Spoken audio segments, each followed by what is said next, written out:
లోక్సభ ఎన్నికల్లో ఉత్తరప్రదేశ్ రాష్ట్రం చాలా ముఖ్యమైనది. మొత్తం 80 సీట్లు ఉన్నాయి.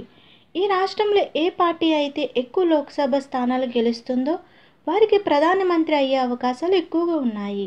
2024 లోక్సభ ఎన్నికల్లో ఉత్తరప్రదేశ్ రాష్ట్రం నుండి ఎన్డీఏ కూటమి అభ్యర్థులు పార్టీ భారతీయ జనతా పార్టీ నాయకుడు నరేంద్ర మోడీ 75 స్థానాల్లో పోటీ చేస్తున్నారు.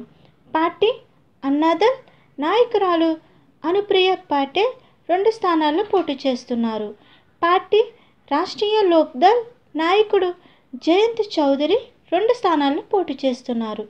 పార్టీ సుహేద్ దేవ్ భారతీయ సమాజ్ పార్టీ నాయకుడు ఓం ప్రకాష్ రాజ్ బర్ 1 స్థానానికి పోటీ చేస్తున్నారు. 2024 లోక్సభ ఎన్నికల్లో ఉత్తరప్రదేశ్ రాష్ట్రం నుండి ఇండియా కూటమి అభ్యర్థులు పార్టీ సమాజ్వాదీ పార్టీ నాయకుడు అఖిలేష్ యాదవ్ 62 లోక్సభ స్థానాల్లో పోటీ చేస్తున్నారు.